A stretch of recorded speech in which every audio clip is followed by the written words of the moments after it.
Tuhan firman-Mu ajaib, kekal meski gunung menghilang. Tiada huruf yang gagal, tak terpatahkan siasat. Hidup seperti-Mu ya Allah, lebih dari emas. Aku bersaksi kitab-Mu, kitab yang suci. Mendengarkan firman-Mu, hibur hati yang luka. Terangilah langkahku kemanapun ku pergi. Biarkanlah firman-Mu berkuasa atasku. Ubahkanku, bebaskanku, ku mau menyenangkan-Mu. Ku mau menyenangkan-Mu.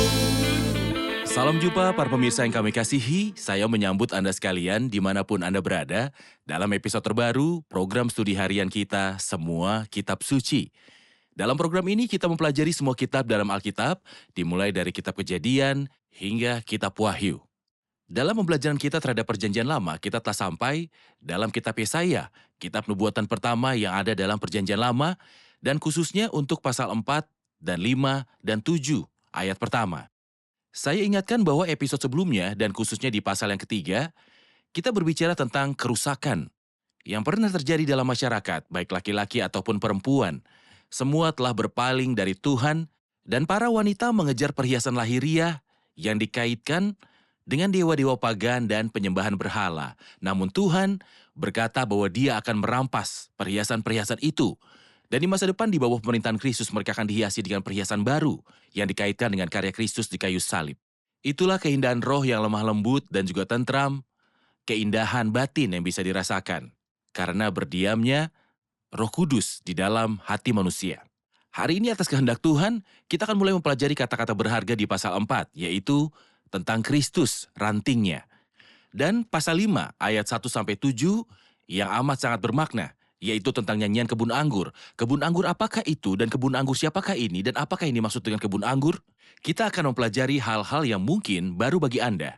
Dan jika Anda memiliki pertanyaan, silakan kirimkan pada kami dan kami akan menghubungi Anda sesuai dengan izin Tuhan. Di awal episode, izinkan saya menyambut tamu kehormatan di studio, seorang hamba Tuhan, Saudara Yosef Riyad. Selamat datang, Saudara Yosef. Selamat datang. Sebuah kehormatan buat Tuhan kami. berkati. Kami juga menyambut hadirin di studio, selamat datang. Anda siap belajar? Anda siap dengan buku catatan, pena, dan juga Alkitabnya? Kita perlu memanfaatkan semaksimal mungkin seluruh pembelajaran kita terhadap kitab-kitab ini. Tuhan memberkati. Pemirsa terkasih, kita akan mulai pembelajaran setelah rehat, jadi tetaplah bersama kami.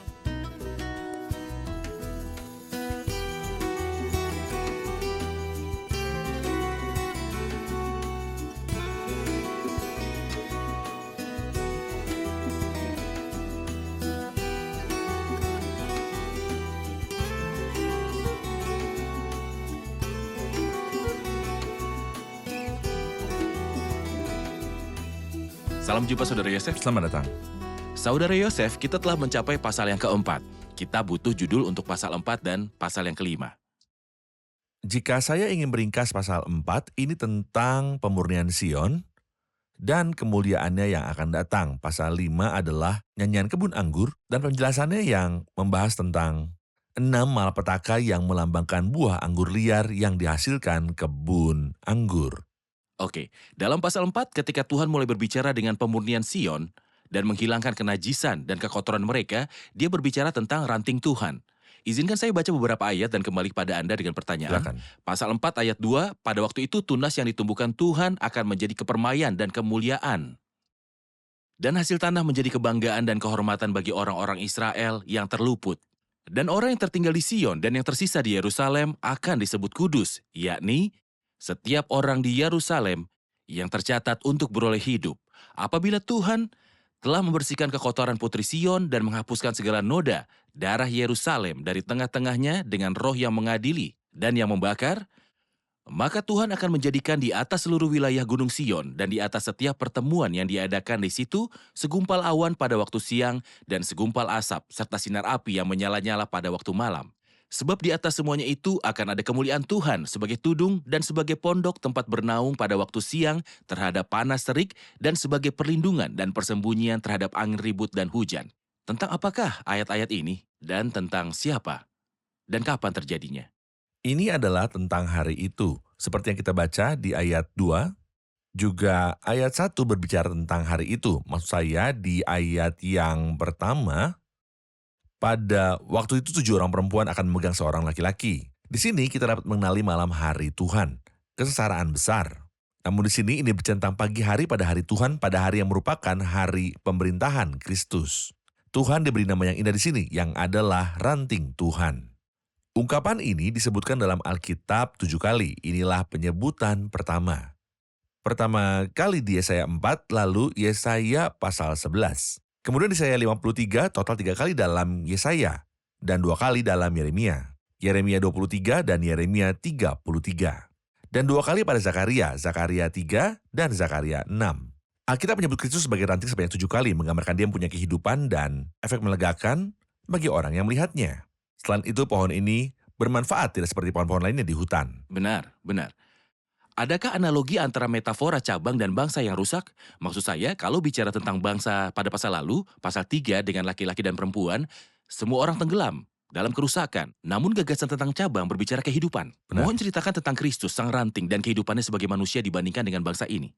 Misalnya ketika Yakub memberkati anak-anaknya dan ketika dia sampai kepada Yusuf, dia berkata, dahan yang subur di dekat mata air. Seperti yang telah kita pelajari, dari kisah menakjubkan Yusuf, menurut saya ada kehebatan yang terletak pada diri Yusuf. Dia luar biasa, tapi menurut saya adalah keindahan sejati dalam diri Yusuf berasal dari simbol atau tipe kecil Kristus. Bagian kecil yang kita lihat pada Yusuf adalah apa yang dapat kita lihat dengan sempurna di dalam Kristus. Jadi, seperti disebutkan sebelumnya, Kristus disebut sebagai tunas sebanyak 7 kali. Ketika kita sampai ke pasal berikutnya, akan ada kebun anggur. Dan Tuhan kita telah melakukan segalanya dan menantikannya menghasilkan buah anggur.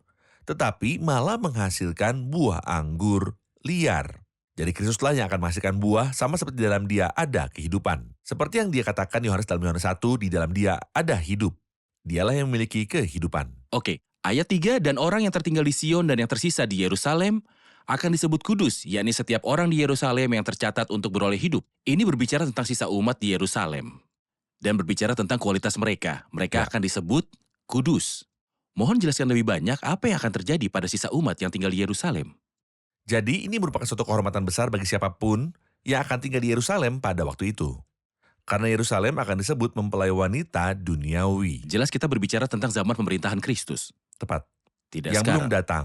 Ini tidak mengacu Tidak pada sekarang. zaman masa kini. Di zaman sekarang, anugerah dihadirkan secara merata kepada seluruh umat manusia. Dan Tuhan menyambut semua orang berdosa yang bertobat. Ngomong-ngomong, sebelum kita lanjutkan, banyak orang ingin Ya. pergi ke Yerusalem Ya, untuk memenangkan gelar peziarah ataupun gelar lain yang berarti mereka mengunjungi ke tempat suci sehingga mereka berhak mendapatkannya dan menganggap ketika mereka punya gelar tersebut, kedudukan mereka tinggi di hadapan Tuhan. Apakah pergi ke tempat-tempat tertentu seperti Yerusalem atau tempat lainnya akan dikenal lebih oleh Tuhan? di Ibrani pasal 13, Rasul Paulus berkata, karena itu marilah kita pergi kepadanya di luar perkemahan dan menanggung kehinaannya. Kristus dihina dan disalibkan di Yerusalem. Dan kita juga harus keluar dari perkemahan. Wahyu 11 mengatakan bahwa kota itu secara simbolis disebut Sodom dan Mesir, kota besar Yerusalem. Dan ini Sodom dan Mesir. Sodom dalam kenajisannya dan Mesir dalam penganiayaannya terhadap umat Allah. Jadi sebenarnya tidak ada manfaat apapun dari mengunjungi Yerusalem atau kota lain manapun. Sebab di sini kita tidak mempunyai tempat tinggal yang tetap, kita mencari kota yang akan datang. Lalu apa istimewanya penduduk Yerusalem pada masa itu, pada masa pemerintahan Kristus? Lihat, misalnya saja jika Anda membaca Mazmur 87, ini adalah Mazmur yang sangat bagus. Ini berbicara mengenai periode itu. Dan mengenai Sion akan dikatakan yang ini dan yang itu. Dilahirkan dalam dirinya. Suatu kehormatan besar bagi seorang untuk menjadi warga negara. Dapat kewarganegaraan. Memperoleh kewarganegaraan, bahkan untuk memperoleh kewarganegaraan. Seperti yang telah kita katakan sebelumnya bahwa kewarganegaraan kita adalah surgawi. Kita bukanlah milik bumi ini, kewarganegaraan kita ada di surga. Nama kita tertulis di surga. Kita tidak mempunyai kota yang abadi, namun pada saat itu, ketika Yerusalem menjadi mempelai Kristus di bumi akan menjadi suatu kehormatan yang besar bahwa siapapun yang tetap tinggal di Yerusalem akan disebut suci. Karena sebelum mendirikan kerajaannya, Tuhan kita akan membinasakan segala sesuatu yang menyebabkan dosa dan semua orang yang berbuat jahat. Memang benar hanya orang-orang saleh yang tersisa. Oke, pasti hadirin punya pertanyaan, mari kita jawab. Di akhir ayat 4 dikatakan dengan roh yang mengadili dan yang membakar. Apa yang dimaksud dengan roh yang mengadili dan yang membakar? Saudara Atef mengacu pada ayat 4, apabila Tuhan membersihkan kekotoran Putri Sion dan menghapuskan segala noda dari Yerusalem, dari tengah-tengahnya dengan roh yang mengadili dan yang membakar. Apa maksud roh mengadili dan membakar? Tentu saja Yerusalem dan Sion mempunyai dua masalah, kenajisan dan ketidakadilan yang adalah darah. Najis yaitu ketika mereka menerima antikristus, dan darahnya ketika mereka menyalibkan anak Allah dan mengucapkan kata-kata yang keji. Darahnya ditanggung kami dan anak-anak kami, mereka melakukan dua kejahatan. Mereka menolak Kristus dan akan menerima antikristus di masa depan. Lalu apa yang bisa menghapus kotoran umat ini, bangsa ini, kota ini? Di sini tertulis apabila Tuhan telah membersihkan kotoran Putri Sion dan menghapuskan segala noda darah Yerusalem di tengah-tengahnya dengan roh yang mengadili dan yang membakar. Kita membaca di Maleakhi pasal 3, siapakah yang dapat tahan akan hari kedatangannya dan siapakah yang dapat tetap berdiri apabila ia menampakkan diri. Sebab ia seperti api pemurni logam dan seperti sabun tukang penatu. Ia akan duduk seperti orang yang memurnikan dan mentahirkan perak. Ayat 2 dan 3. Ayat 2 dan 3. Di sini yang dimaksud adalah masa kesusahan besar. Sebagaimana diajarkan Alkitab kepada kita, gereja tidak akan melewati masa kesusahan besar. Mengapa? Karena tujuan kesusahan besar yaitu kesusahan Yakub adalah untuk menghapuskan kenajisan Putri Sion. Iya. Menghapuskan segala noda darah Yerusalem di tengah-tengahnya. Dengan roh yang mengadili dan yang membakar, bagaimana jika Tuhan ingin menguduskan kita? Bagaimana ia akan melakukannya? Dalam Efesus pasal yang kelima, untuk menguduskannya, sesudah ia mencucikannya dengan memandikannya dengan air dan firman. Jadi Tuhan kita mencucikan kita melalui firman. Namun bangsa ini perlu melewati masa kesusahan besar untuk bertobat dan kembali kepada Tuhan, maka dia akan menerimanya. Oke, ayat 5 mengatakan maka Tuhan akan menjadikan di atas seluruh wilayah Gunung Sion dan di atas setiap pertemuan yang diadakan di situ segumpal awan pada waktu siang dan segumpal asap, serta sinar api yang menyala-nyala pada waktu malam. Saya ingin tahu komentar Anda tentang awan dan tudung. Saat itu, apa maksudnya? Kalau begitu mari kita baca juga bagian yang Anda singgahi, sebab di atas semuanya itu akan ada kemuliaan Tuhan sebagai tudung. Silakan. Itu dapat diterjemahkan dengan cara lain, sebab di atas semuanya itu akan ada kemuliaan Tuhan sebagai tudung. Artinya, ketika Musa mendirikan kemah suci, kemuliaan memenuhi kemah suci, menutupi tabernakel. Pada zaman itu, kemuliaan tidak hanya meliputi bait suci saja, Mencakup namun semuanya juga. akan mencakup semuanya. Sebab di atas semuanya itu akan ada kemuliaan Tuhan sebagai tudung. Ada terus di sini, maka Tuhan akan menjadikan di atas seluruh wilayah Gunung Sion dan di atas setiap pertemuan yang diadakan. Di situ segumpal awan pada waktu siang dan segumpal asap serta sinar api yang menyala-nyala pada waktu malam. Sekali lagi, mengacu pada Keluaran 13 ketika bangsa itu dibawa keluar dari tanah Mesir. Ada tiang awan pada siang hari yang pada malam hari berubah menjadi tiang api. Jadi idenya di sini adalah kejayaan akan kembali lagi bahkan lebih menakjubkan dari sebelumnya. Bangsa itu dibawa keluar dari tanah Mesir dan ketika Tuhan mendirikan kemah suci di dekat Musa. Dalam kitab Yehezkiel, kemuliaan Tuhan berangkat dari bait suci dan kota. Benar.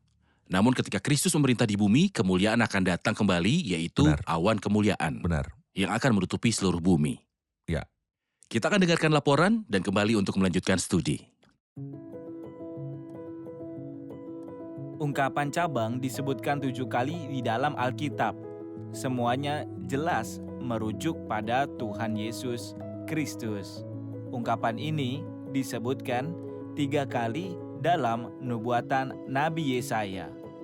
Di pasal yang keempat, pasal 11, dan juga pasal yang ke-53. Hal ini juga disebutkan 2 kali dalam nubuatan Yeremia. Berada di dalam pasal yang ke-23 dan pasal 33. Dan 2 kali lainnya di dalam nubuatan Zakaria. Dalam pasal 3 ayat yang ke-8 dan pasal 6 ayat yang ke-12. Saudara Yosef di ayat 6, dan sebagai pondok tempat bernaung pada waktu siang terhadap panas terik dan sebagai perlindungan dan persembunyian terhadap angin ribut dan hujan. Sekali lagi, apa pendapat Anda tentang kata-kata ini? Saya yakin ini mengingat kita pada Yesaya pasal 32. Sesungguhnya Seorang raja akan memimpin menurut keadilan. Dialah Mesias yang memerintah bangsa ini dan seluruh dunia. Lalu ada tertulis dan mereka masing-masing akan seperti tempat perteduhan terhadap angin dan tempat perlindungan terhadap angin ribut, seperti aliran-aliran air di tempat kering, seperti naungan batu yang besar di tanah yang kudus. Kita tahu bahwa masyarakat mengadakan 7 hari raya. Yang pertama adalah Hari Raya Paskah, yang digenapi pada kedatangan pertama ketika Kristus mati sebagai Paskah. Namun, pesta terakhir adalah pesta pondok. Kapankah Hari Raya Pondok Daun akan dilaksanakan? Itu belum terpenuhi. Lalu kapan akan terpenuhi? Pada dispensasi terakhir ketika Kristus memerintah, ketika dia datang kembali, dia akan menjadi pesta pondok. Dialah yang memiliki bayangan. Dalam kitab ratapan, mereka berkata, sayangnya Tuhan Kristus mati. Nafas dari lubang hidung kami yang diurapi Tuhan. Tentangnya kami berkata, di bawah naungannya kita akan hidup di antara bangsa-bangsa. Mati, namun ada satu yang meninggal dan dibangkitkan. Siapa ini? Dia adalah Kristus. Barang siapa meninggal tidak mempunyai bayangan, tapi Kristus yang telah bangkit dari kematian tidak ada yang lebih indah atau menakjubkan daripada bayangannya. Kata-kata Anda mengingatkan pada apa yang telah dikatakan mengenai pekerjaan Kristus atau pemerintahan Kristus sebagai pondok ataupun tenda. Ya. Ketika kerajaan Daud dikatakan seperti tenda yang runtuh. Ya. Namun Kristus akan datang kembali dan Dia akan akan membangun bangun kembali. Ya. Pada hari itu aku akan mendirikan kembali pondok Daud yang telah roboh untuk menjadi pondoknya. Benar. Juga di Gunung Transfigurasi, Petrus Ya. berkata, mari kita membuat tenda. Petrus tidak tahu bahwa hanya Kristus Rajalah yang berhak memiliki tenda. Oke. Sekarang mari kita bahas ke pasal yang kelima. Judul pasal 5 adalah nyanyian tentang kebun anggur. Ya. Saya ingin tahu apa yang dimaksud dengan kebun anggur. Apakah itu kebun anggur, Saudara Yosef? Ya, orang-orang di bumi dan khususnya orang-orang Yehuda adalah kebun anggur. Di sini tertulis, aku hendak menyanyikan nyanyian tentang kekasihku. Di sini Allah berkata kekasihku yaitu Kristus. Inilah putraku yang terkasih. Jadi Tuhan berkata, aku hendak menyanyikan nyanyian tentang kekasihku. Nyanyian kekasihku tentang kebun anggurnya. Kristus mencintai kebun anggur, mencintai umatnya. Baiklah, Allah mengasihi Kristus dan Kristus mengasihi manusia. Namun sayangnya, orang-orang dikasihi Kristus ini tidak mencintainya. Dia menangisi mereka, tetapi mereka bersukacita atas hari penderitaannya ketika dia digantung di kayu salib. Jadi di sini kita melihat betapa besar penderitaannya bagi mereka. Dia melakukan apa yang baik bagi mereka. Namun sayangnya mereka sangat tidak setia seperti yang kita lihat di sisa pasal ini. Saya akan baca pasal 5 ayat 1-7 dan kembali untuk mengajukan pertanyaan pada Anda. Aku hendak menyanyikan nyanyian tentang kekasihku, nyanyian kekasihku tentang kebun anggurnya. Kekasihku itu mempunyai kebun anggur di lereng bukit yang subur. Ia mencangkulnya dan membuang batu-batunya dan menanaminya dengan pokok anggur pilihan. Ia mendirikan sebuah menara jaga di tengah-tengahnya dan menggali lubang tempat memeras anggur. Lalu dinantinya supaya kebun itu menghasilkan buah anggur yang baik, tetapi yang dihasilkannya ialah buah anggur yang asam. Maka sekarang hai penduduk Yerusalem dan orang Yehuda, adililah antara aku dan kebun anggurku itu. Apatah lagi yang harus kuperbuat untuk kebun anggurku itu yang belum kuperbuat kepadanya? Aku menanti supaya dihasilkannya buah anggur yang baik. Mengapa yang dihasilkannya hanya buah anggur yang asam? Maka sekarang aku mau memberitahukan kepadamu apa yang hendak kulakukan kepada kebun anggurku itu. Aku akan menebang pagar durinya sehingga kebun itu dimakan habis, dan melanda temboknya sehingga kebun itu diinjak-injak. Aku akan membuatnya ditumbuhi semak-semak, tidak dirantingi dan tidak disiangi, sehingga tumbuh putri malu dan rumput. Aku akan memerintahkan awan-awan supaya jangan diturunkannya hujan ke atasnya. Sebab kebun anggur Tuhan semesta alam ialah kaum Israel, dan orang Yehuda ialah tanam-tanaman kegemarannya. Dinantinya keadilan, tetapi hanya ada kelaliman. Dinantinya kebenaran, tetapi hanya ada keonaran. Kata-kata ini sangat sulit. Namun untuk saat ini, mohon ceritakan kepada kami berapa kali Israel disebut sebagai kebun anggur. Alkitab mengajarkan kita dalam kitab Hakim-Hakim pasal 9 bahwa Israel menghasilkan kebun anggur yang menyenangkan Allah dan manusia. Jadi secara vertikal terhadap Tuhan dan horizontal terhadap manusia. Berhasilkah Israel menjadi kebun anggur yang memuliakan Tuhan sekaligus menyenangkan manusia? Tentu saja tidak, mereka gagal dan di sini Tuhan berbicara tentang kegagalan itu. Faktanya tidak hanya gagal menghasilkan buah anggur yang baik tetapi juga menghasilkan buah anggur liar. Dari ayat yang ke-8 dan seterusnya, ini mengenai buah anggur liar. Apa itu? Apa sebenarnya maksudnya? Sisa pasal ini membahasnya. Ketika Kristus datang, mereka tidak hanya menghasilkan buah yang baik, tetapi mereka juga membunuhnya. ahli warisnya. Kita baca dalam Matius 21 tentang perumpamaan yang diucapkan Kristus lagi tentang kebun anggur. Dan dia berkata bahwa penggarap yang jahat tidak menghasilkan buah. Akhirnya, pemilik kebun anggur itu mengutus anaknya sendiri. Maka mereka berkata, inilah ahli warisnya, mari kita bunuh dia. Ayat terakhir yang Anda baca adalah dinantinya lah keadilan, tetapi hanya ada kelaliman. Dinantinya kebenaran, tetapi hanya ada keonaran. Bukankah itu mengingatkan Anda pada pemandarah paling suci yang terjadi di Golgota? Saat mereka mengucapkan kata-kata mengerikan mereka. Biarlah darah ditanggung kami dan anak-anak kami, seru mereka.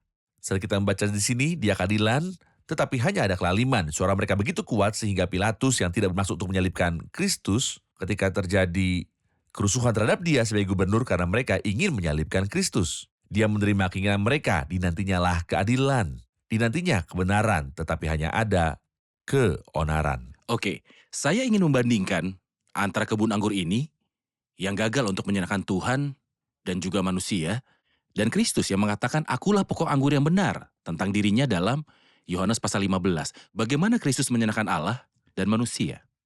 Mari kita lihat kehidupannya di bumi selama 3,5 tahun yang kita tahu. Tapi yang pasti, dia menghibur Tuhan selama 30 tahun. Seperti ketika dia dibaptis, surga terbelah dan Bapa berkata, inilah putraku yang terkasih kepadanya lah aku berkenan. Seolah dia berkata, akhirnya aku menemukan lelaki yang mendatangkan kenikmatan ke hatiku. Tapi lihatlah kehidupannya di bumi ini. Apa yang dia lakukan untuk dirinya sendiri? Tidak ada. Apa yang dia lakukan untuk orang lain? Semua hal baik. Dia yang berjalan berkeliling sambil berbuat baik dan menyembuhkan semua orang yang dikuasai iblis. Dia menyemangati Tuhan? Ya. Putraku yang kukasihi yang sangat kukenal. Dia menyemangati manusia? Ya. Dia membawa sukacita ke dalam hati mereka ketika dia menyembuhkan orang sakit. Betapa terhinanya perasaan orang sakit, namun betapa gembiranya mereka rasakan ketika mereka disembuhkan. Dia menyembuhkan semua orang yang sakit. Ketika dia melakukan mujizat ini, betapa dia bersorak dan membawa sukacita ke dalam hati manusia. Contohnya seorang janda, dia membesarkan anak laki-laki, satu-satunya dari kematian dan menyerahkannya kepada ibunya. Berapa banyak sukacita yang dia bawa ke dalam hatinya? Ya, dia adalah pokok anggur yang sejati. Namun Israel dan Yehuda adalah simbolis kebun anggur yang gagal yang disebutkan dalam Mazmur 80 sebagai contoh, telah kau ambil pohon anggur dari Mesir, telah kau halau bangsa-bangsa lalu kau tanam pohon itu. Namun sayangnya, mereka menghasilkan buah anggur liar yang tidak berbeda dengan hasil panen bangsa kafir yang tidak mengenal Tuhan sama sekali. Baik, sekarang kita akan menerima pertanyaan dari hadirin. Kristus berkata bahwa dialah pokok anggur yang benar dan kitalah ranting-rantingnya. Lalu mengapa kebun anggur yang gagal ini tidak disembuhkan dengan menjadi bagian dari pokok anggur yang sejati? Maksud saya, mengapa mereka tidak menjadi Kristen dan kita semua menjadi satu dalam Kristus sehingga tidak diperlukan lagi dispensasi bagi orang Yahudi? Pertanyaannya penting, mengapa bangsa yang gagal ini tidak segera disembuhkan dengan menerima Kristus sekarang dan menjadi orang Kristen dan menjadi bagian dari pokok anggur yang sejati? Jadi tidak perlu lagi membicarakan tentang sisa-sisa dan kedatangan Kristus serta pemerintahan atas mereka. Jadi kisah Israel akan berakhir karena gereja mengumpulkan semua orang percaya. Dan apa yang kita lakukan untuk menyikapi ayat-ayat yang meyakinkan bahwa masih ada masa depan yang menanti bangsa ini? Setelah mereka bertobat dan kembali lagi, Roma pasal 11 ayat 25, apa yang Silakan. dikatakan? Sebab saudara-saudara, supaya kamu jangan menganggap dirimu pandai, aku mau agar kamu mengetahui rahasia ini. Sebagian dari Israel telah menjadi tegar sampai jumlah yang penuh dari bangsa-bangsa lain telah masuk. Dengan jelas demikian seluruh Israel akan diselamatkan seperti ada tertulis, dari Sion akan datang penebus, ia akan menyingkirkan segala kefasikan daripada Yakub. Sebab Allah tidak menyesali kasih karunia dan panggilannya. Mengenai Injil mereka adalah seteru Allah oleh karena kamu, tapi mengenai pilihan mereka adalah kasih Allah dan karena nenek moyang. Jadi bagaimana jika di antara mereka ada yang tidak setia? Dapatkah ketidaksetiaan itu membatalkan kesetiaan Allah? Sekali-kali tidak. Sebaliknya, Allah adalah benar dan semua manusia pembohong. Ya, pada saat ini ketika seorang Yahudi menerima Kristus, mereka akan diperlakukan sebagai orang bukan Yahudi. Sama seperti siapapun yang diselamatkan akan tergabung dengan pokok anggur yang benar. Tapi bukankah ada janji untuk bangsa ini? Jawabannya, ya. Ada janji kepada Abraham dan Daud, ya. Apakah janji ini gagal? Apakah firman Tuhan menjadi sia-sia? Allah adalah benar. Dan semua manusia pembohong. Inilah yang akan terjadi setelah pengangkatan gereja. Kekerasan parsial telah menimpa Israel. Namun ketika jumlah orang bukan Yahudi sudah penuh, maka seluruh Israel Benar. akan diselamatkan. Jadi di zaman kasih karunia, siapapun yang menerima Kristus dari orang Yahudi akan bergabung dengan gereja. Gereja Tepat. adalah pokok anggur yang Ya. sejati. Benar. Namun ketika gereja tersingkir dan kesengsaraan besar dimulai, Siapapun yang datang kepada Kristus sebagai Mesias, Sang Raja akan diselamatkan dan menikmati berkat pemerintahan milenial. Sebagaimana janji Tuhan Allah difirmankan. Benar. Tuhan memberkati Anda, Saudara Yosef. Mari rangkum episode ini bersama hadirin.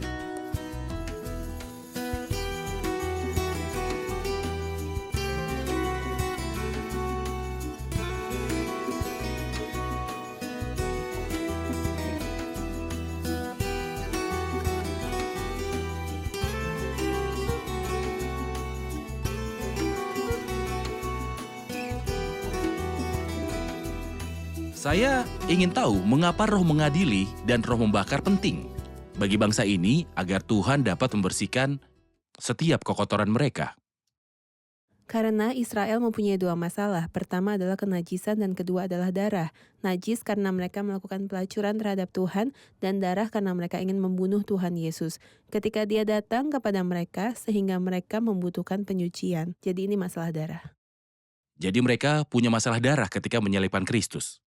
Mereka berkata darahnya ditanggung oleh kami dan anak-anak kami. Jadi Tuhan harus memasukkan mereka ke dalam kesengsaraan besar dengan roh yang mengadili dan membakar. Jadi kesusahan itu membuat mereka teringat akan tragedi dan penindasan yang mereka lakukan terhadap saudaranya. Oke. Dan kesengsaraan besar akan membuat orang-orang bertobat dari dosa yang adalah membunuh Kristus. Namun gereja sedang disucikan oleh firman. Dikatakan sesudah ia menyucikannya dengan memandikannya dengan air dan firman. Dalam pasal 5 ayat 1-7, umat Israel digambarkan sebagai kebun anggur. Dan dalam Yohanes 15, pokok anggur yang sejati yaitu Kristus juga disebutkan. Coba bandingkan antara kegagalan manusia sebagai kebun anggur dan keberhasilan Kristus sebagai pokok anggur yang sejati. Bangsa itu gagal menghasilkan buah anggur yang baik sebagai kebun anggur, melainkan menghasilkan buah anggur yang liar. Namun Yesus adalah pokok anggur yang sejati yang menghasilkan buah yang besar berdasarkan penderitaan yang dialaminya. Jadi orang-orang tidak dapat membawa buah anggur yang baik yang memuliakan Tuhan dan menyenangkan Tuhan dan juga menyenangkan manusia. Namun seperti yang baru saja kita dengar, Kristus menjalani seluruh hidupnya untuk kemuliaan Allah dan Dia tersedia bagi manusia dan membawa sukacita ke dalam hati mereka. Baiklah. Benar, itu Bahwa dijelaskan oleh mereka Paulus. tidak menyenangkan Allah dan menentang seluruh umat manusia dalam Tesalonika 1 pasal 2. Benar. Namun Yesus punya buah vertikal dan horizontal. Luar biasa. Dia pergi berbuat baik. Bagaimana nilai jawaban mereka? Sangat bagus. Sangat bagus. Mereka benar memperhatikan. Tuhan berkati Anda semua. Kita lanjutkan diskusi di episode selanjutnya. Tuhan berkati Anda, Saudara Tuhan Yosef. berkati. Pemirsa terkasih, bangsa Israel telah gagal menjadi kebun anggur yang berkenan di hati Tuhan. Artinya, menghasilkan buah anggur yang baik yang menyenangkan hati Tuhan dan manusia. Tetapi Kristus yang datang ke sini, ke bumi, dan yang Alkitab katakan Dia tumbuh di hadapannya seperti tanaman muda dan seperti akar yang tumbuh dari tanah kering. Sepanjang hidup manusiawinya di dunia, demi kepuasan Tuhan, saya memanggil Anda untuk menerima Kristus sebagai juru selamat pribadi Anda. Dan saya yakinkan, seperti yang diyakinkan oleh Alkitab, Anda akan menerima sukacita. Sampai jumpa di episode selanjutnya. Tuhan besertamu.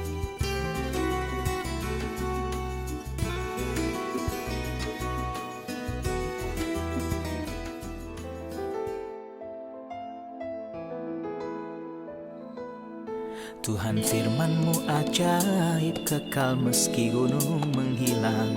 Tiada huruf yang gagal, tak terpatahkan siasat. Hidup seperti-Mu ya Allah, lebih dari emas. Aku bersaksi kitab-Mu, kitab yang suci. Mendengarkan firman-Mu, hibur hati yang luka. Terangilah langkahku kemanapun ku pergi. Biarkanlah firman-Mu berkuasa atasku. Ubahkanku, bebaskanku, ku mau menyenangkan-Mu. Tuhan firman-Mu ajaib, kekal meski gunung. Ubah dan bebaskan aku.